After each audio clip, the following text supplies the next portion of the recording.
আমার বন্ধুগণ, আল্লাহ সুবহানাহু তাআলা এক নম্বর কথা বললেন, বান্দা নামাজ আদায় করো। আমরা বললাম আল্লাহ নামাজ কেমন? নামাজ খায় না, মাথা দেয় না, নিয়া নিয়া বেড়াই জামালপুর বাজারে, আল্লাহ আমরা জানি না। আল্লাহর পয়গম্বরকে নিদর্শন বানাইয়া আল্লাহর পয়গম্বর বলেন, সল্লু কামা রাআইতুমুনি সল্লি, তোমরা নামাজ আদায় করো যেইভাবে আমি বিশ্ব পয়গম্বরকে দেখেছো। কন্যা সুবহানাল্লাহ। এর জন্য বন্ধুরে, নামাজ হলো গুরুত্বপূর্ণ একটা পয়েন্ট। এর জন্য আল্লাহ সর্বপ্রথম বললেন, বান্দা তুমি নামাজ পড়ো। সর্বপ্রথম বান্দা তুমি নামাজ আদায় করো।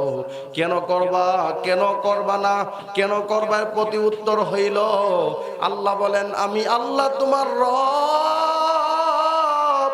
ও বান্দা, কোন সন্তান যদি তার আব্বুকে আব্বু বলে ডাক দেয়, মাকে মা বলে ডাক দেয়, বোনকে আফা বলে ডাক দেয়, ভাইকে ভাইয়া বলে ডাক দেয়, ভাই চিন্তা করে ছোট ভাইয়ের জন্য কি নেওয়া যায়, বোন চিন্তা করে ছোট ভাইয়ের জন্য কি নেওয়া যায়, বাবা চিন্তা করে সন্তানের জন্য কি নেওয়া যায়, মা চিন্তা করে সন্তানের জন্য কি নেওয়া যায়।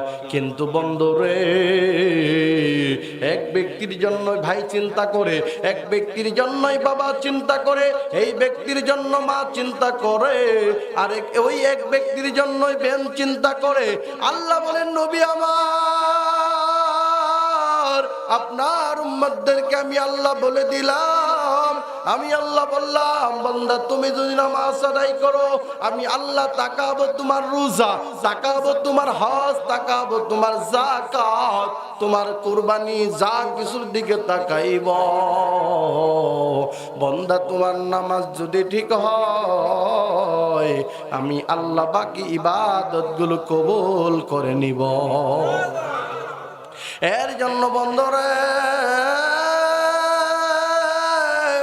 ভাই যেমন চিন্তা করলো, ভাই যেমন চিন্তা করলো ভাইয়ের জন্য, তদ্রূপ ভাবে আপনার আমার নবী চিন্তা করেন আমাদের জন্য। কোন ঠিক না? আপনার আমার নবী চিন্তা করে উম্মত কেমন করে কি হবে। এর জন্য আল্লাহর পয়গম্বর বলেন, উম্মত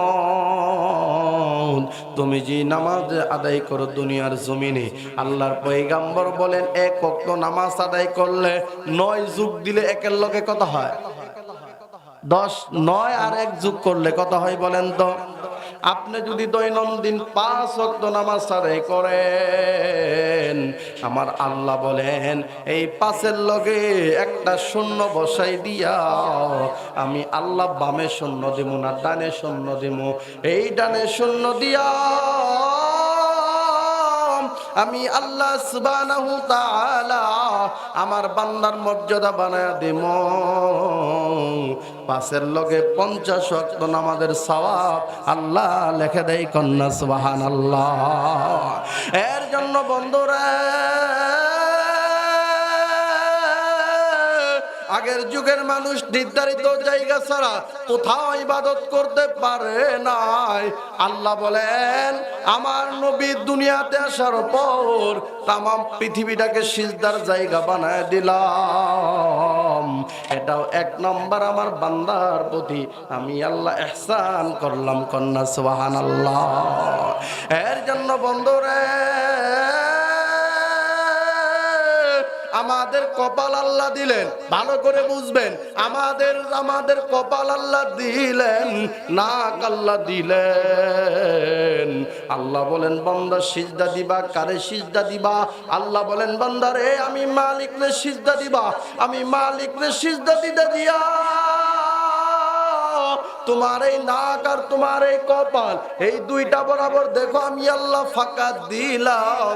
এই ফাঁকা জায়গা কেন দিলাম বান্দা? একবার তুমি চিন্তা করছো বাজান এখানে অনেকেই বসে আছেন, একবার নিজের বুকে হাত দিয়া বলেন তো বাবা রে, কোনদিন কেউ চিন্তা করছেন আল্লাহ সুবহানাহু তাআলা নাক দেওয়ার পরে এই দুইটা জায়গা কেন ভাঁজ ভেঙে দিলেন? আল্লাহ তাআলা চোখ দুইটা দেওয়ার পরে আল্লাহ তাআলা কেন এই দুইটা জায়গা নরম করে দিলেন? এখানে বাবা না, আল্লাহ বলেন বান্দারে তুমি যখন সিজদা দাও এই কপাল বরাবর একটা হাড় আছে, এই হাড়ের সঙ্গে আমি আল্লাহ, এই মাথার সঙ্গে আমি আল্লাহ নাকের কানেক্ট করে দিলাম, আমি আল্লাহ চোখের কানেক্ট করে দিলাম, জিহ্বার কানেক্ট করে দিলাম, আমি আল্লাহ তোমার প্রতিটা অঙ্গ পতঙ্গর এই পুরা 3.5 হাত বডির সম্পর্ক আমি আল্লাহর লগে, মানে সিজদার সম্পর্ক। আরো আস্তে কোন মানুষ শুনলে শরম পাবে। কিসের সম্পর্ক রে বাজান? বাজান রে বহু আলোচনা শুনছেন, আজকে শুনিয়া যান। আমার পর্দার আড়ালের মা বোনেরা মন থেকে শুনে নেন, একবারও কিন্তু চিন্তা করেন নাই মাগো আমরা কপাল দিয়ে সিজদা দিকে আমরা অন্যরকম ভাবে দিলেও তো হইতো, কারণ সিজদা শুধু কপাল দিয়ে দেওয়া যায় না। আল্লাহ বলেন বান্দারে আমি আল্লাহ সুবহানাহু তাআলা তোমার বডিটাকে এমন ভাবে আমি আল্লাহ তৈরি করছি, বান্দা তুমি যখন কপালটা আর নাকটা যখন জমিনের মধ্যে লাগাইবা, লাগানোর সঙ্গে সঙ্গে আমি আল্লাহ তোমার ভিতরের অক্সিজেন বের হচ্ছে, বাহিরেরটা নিচ্ছ বান্দা। এ বান্দারা তুমি যে অক্সিজেন গুলো নিচ্ছ ও বান্দা, ওই অক্সিজেন গুলোর সাক্ষী, কারণ তুমি সিজদায় যা বলতেছো সুবহানা রাব্বিয়াল আযীম, সুবহানা রাব্বিয়াল আযীম, বান্দা তুমি বলতেছো, আর আমি মালিকের পবিত্রতার ঘোষণা ওই মাটি সহ এই শ্বাস নিঃশ্বাস সহ আমি আল্লাহ তোমার বডিকে সাক্ষী বানায় রেখে দিলাম। এর জন্য বন্ধুরে এই সালাতের আরেকটা নাম হলো জিকির। বলেন কি জিকির? এই জিকির কোন জিকির? এক জিকির আছে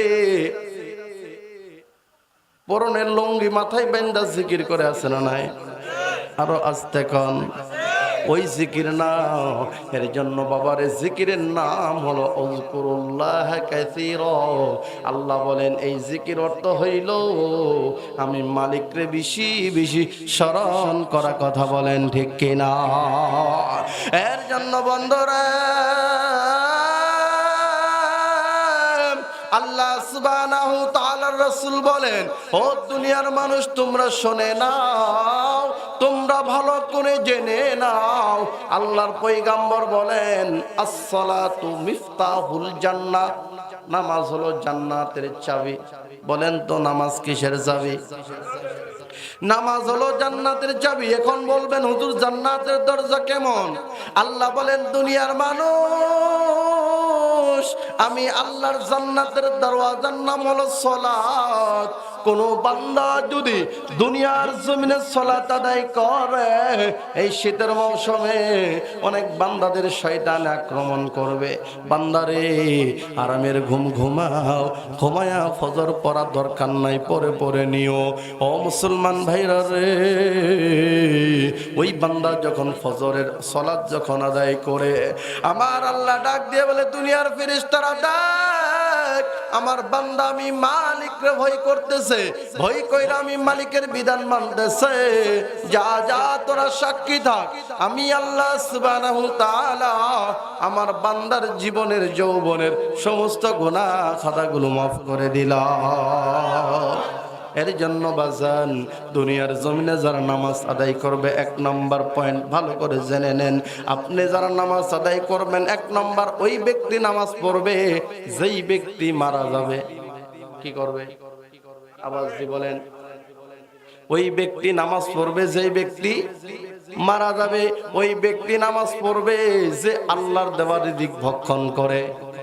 কথা কন না?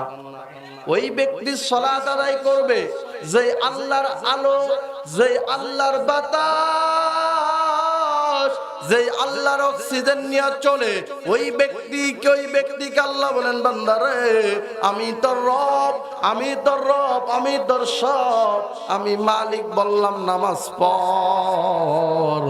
তোরা যারা পড়বি তোদেরকে আমি আল্লাহ কুদরতি ওই এমন একটা দিন কায়েম হবে গো, যেই দিনের মধ্যে কোনো ছায়া থাকবে না আরশে আজিমের ছায়া ব্যতীত।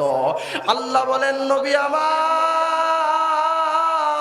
যারা দুনিয়ার জমিনে দৈনন্দিন 5 ওয়াক্ত নামাজ আদায় করবে আমি আল্লাহ সুবহানাহু তাআলা তাদেরকে আরশে আজিমের নিচে ছায়া দিব, যে ছায়া যতদিন বিচার লাগবে ততদিন পর্যন্ত আল্লাহর বান্দাদের কোনো রকমের ক্লান্ত হবে না। কন্যা সুবহানাল্লাহ।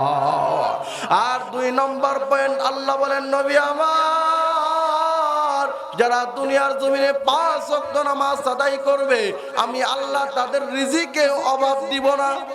কিসে? রিজিকের অভাব দিবে না। এখন বলবেন হুজুর আমগর সমাজের অমুক মানুষ নামাজও পড়ে সবই পড়ে তবুও তো সে অভাবে অনটনে থাকে।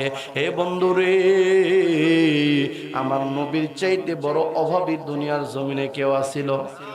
আওয়াজ দি বলেন। অভাবী না, আমার নবী ছিলেন সর্ব উন্নত মানের ধনী। ধনী হওয়ার পরও আমার নবী অভাবী হয়ে চলতেন, গরিব হয়ে চলতেন। আল্লাহর কাছে দোয়া করতেন, আল্লাহ আল্লাহ আমারে সবসময় তুমি গরিবের হালতে রাখো। ও বন্ধুরে, টাকাওয়ালা হলে শান্তি পাওয়া যায় না, অনেক টাকা পয়সার মালিক হলে শান্তি পাওয়া যায় না। শান্তি দেওয়ার মালিককে আরো আসতে বলেন কে? শান্তি দেওয়ার মালিক আল্লাহ। এর জন্য আল্লাহর পয়গম্বর মাঝে মাঝে সাহাবীদেরকে বলতেন, আল্লাহর নবী বলতেন সাহাবীরা রে, হে সাহাবীরা মন খুলে শুনে নাও, ভালো করে জেনে রাখো, আমি পয়গম্বর যদি উহুদ পাহাড়কেও বলি পাহাড় শুনে নাও, তুমি স্বর্ণ হয়ে দাও, তুমি রূপা হয়ে দাও, তুমি হীরা কাঞ্চন মুক্তা মতিমালা হয়ে দাও। বলেন তো হয়তো কিনা? হ্যাঁ, আল্লাহর নবী যদি বলতেন 3 বেলা না দৈনন্দিন আমি 100 বেলা খানা খামু, খাইতাছি, আল্লাহর মনে অভাব হইতো? নবীর মনে অভাব হইতো? তাহলে কেন খাই না?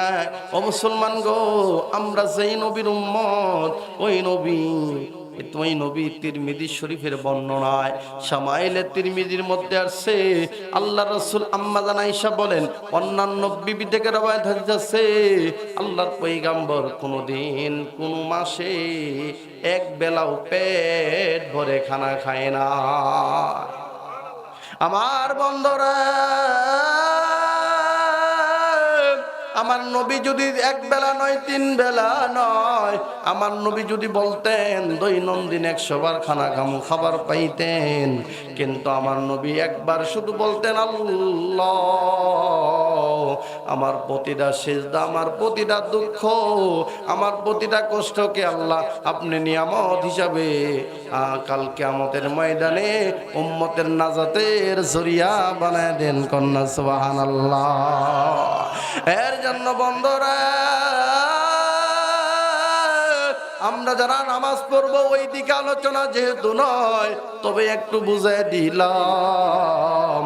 আল্লাহ সূরাতুল বাকারার 110 নম্বর আয়াতের মধ্যে আল্লাহ বলেন, ওয়া আকিমুস সালাতা ওয়া আতুজ যাকাত ওয়া মা তুকদ্দিমু লিআনফুসিকুম মিন খাইরিন তাজিদুহু ইনদাল্লাহ ইন্নাল্লাহা বিমা তা'মালুনা বাসীর।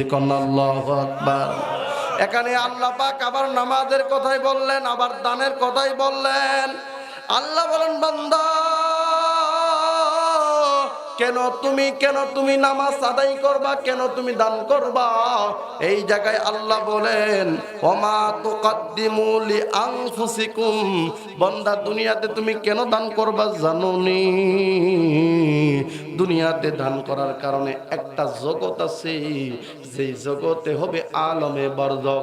এই জগতের মধ্যে আপন আহারে মায়ের চাইতে দুনিয়ায় কেউ আপন নাই, বাবার চাইতে কেউ আপন নাই। মারা যাওয়ার পরে বাবাও কবরে যায় না, মাও কিন্তু কবরে যায় না। বৈবাহিক জীবনে স্ত্রীর মতো আপন কেউ নাই রে বাবা, ওই স্ত্রীও কবরে যায় না।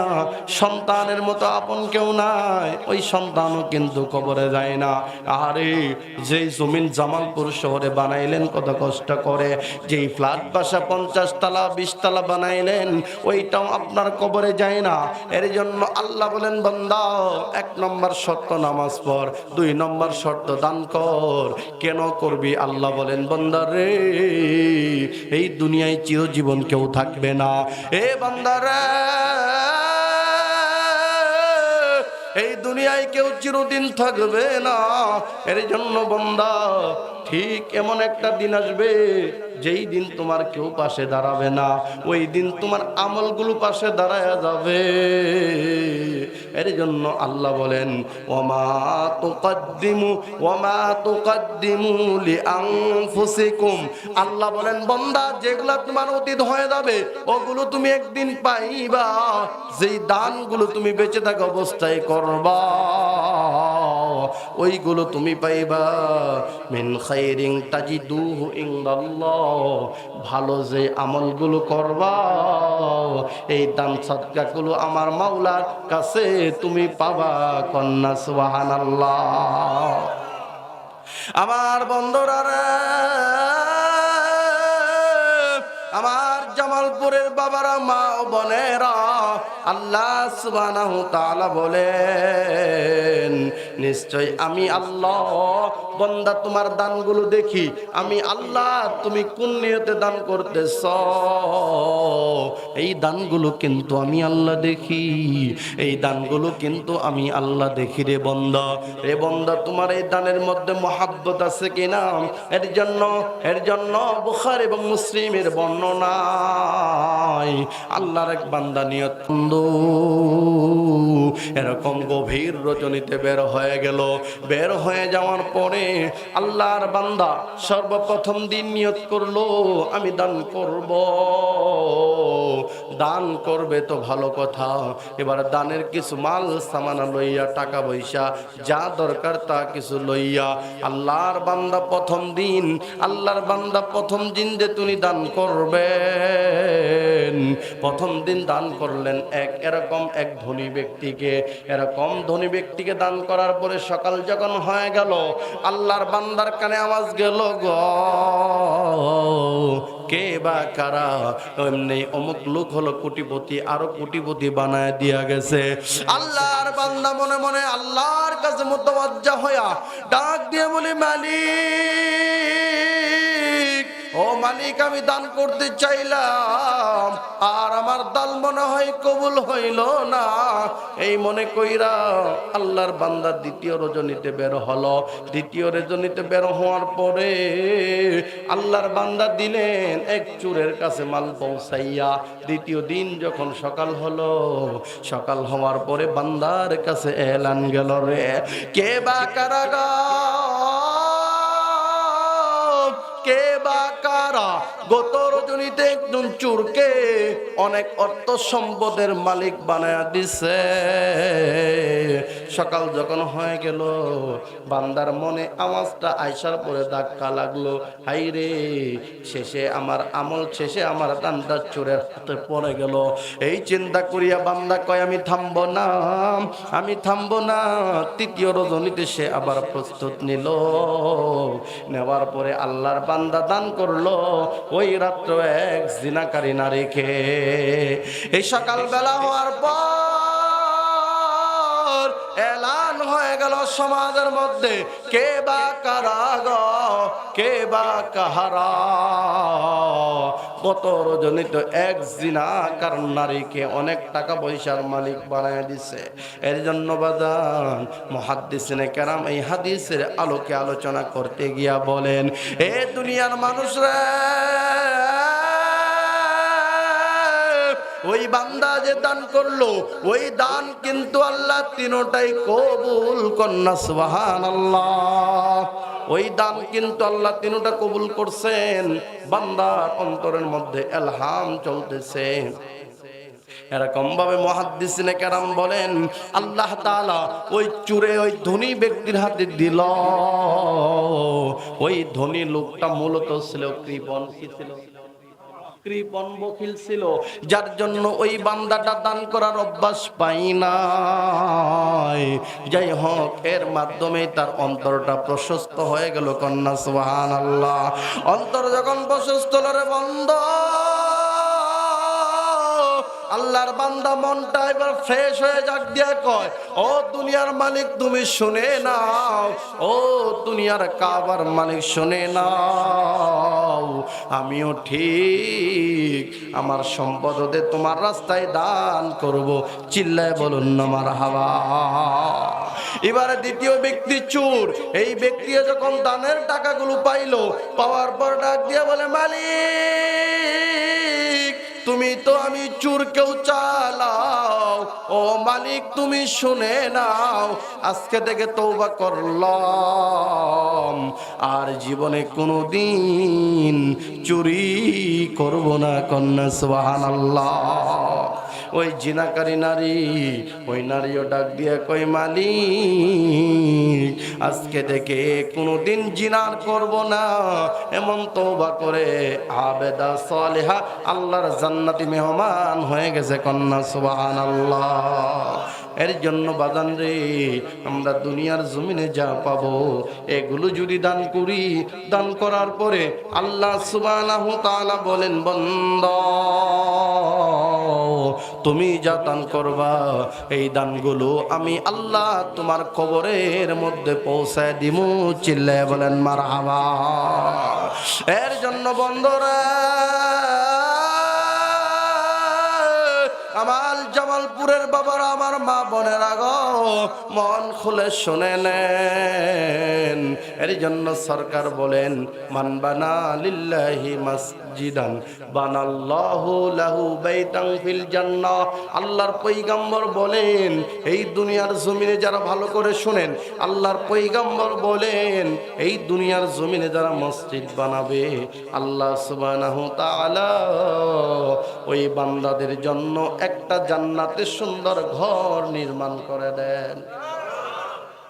ওই ঘর কেমনে নির্মাণ করবে? একটা ইট হবে স্বর্ণ, আরেকটা ইট হবে রূপা, এবং ওই ইটে গলানোর জন্য আমরা যেমন বালি আর সিমেন্ট মিশাই, আল্লাহ সুবহানাহু তাআলা মেশক আম্বর দিয়া ওই স্বর্ণের ইট এবং রূপার ইট কি আল্লাহ জোড়া লাগায়া দিবে। কন্যা সুবহানাল্লাহ।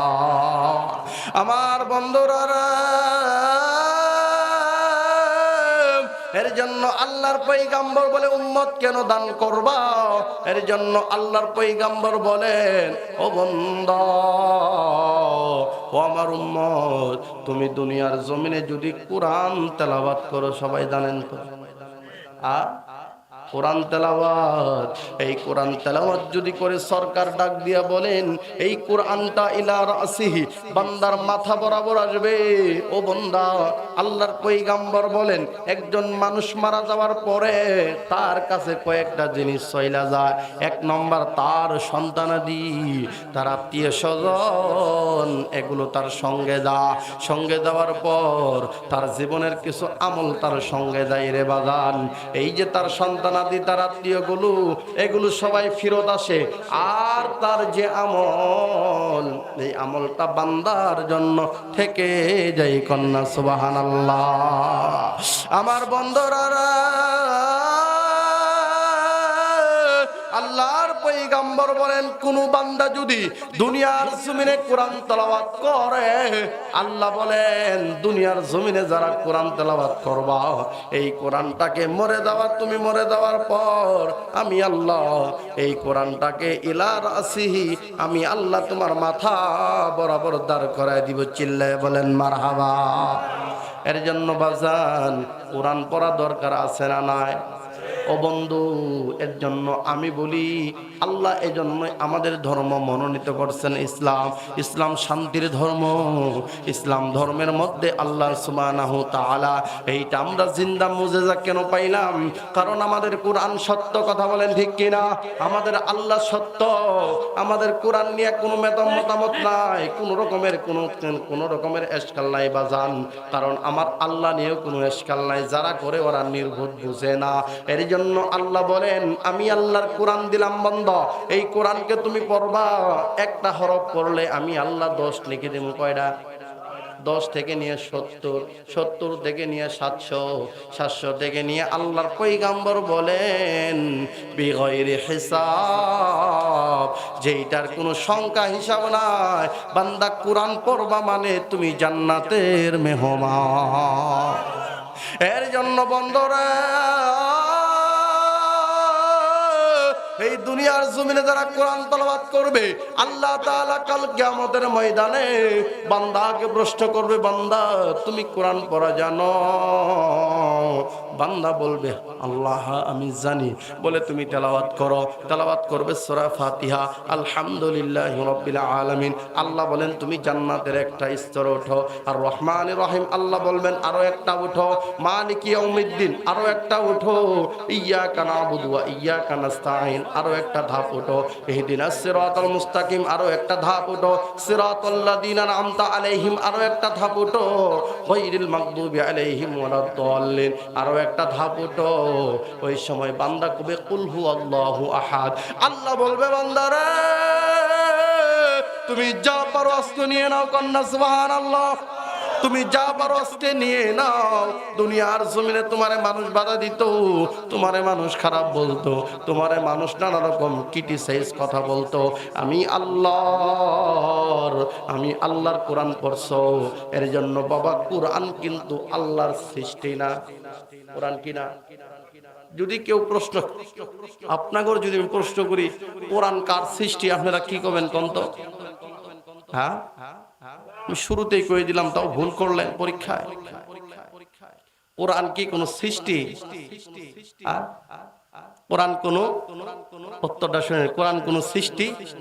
কোরআন হলেন স্বয়ং আল্লাহর কথা, আল্লাহর কথা, কালামুল্লাহ, যাকে বলা হয় আল্লাহর বাণী, আল্লাহর ভাষা। কন্যা সুবহানাল্লাহ।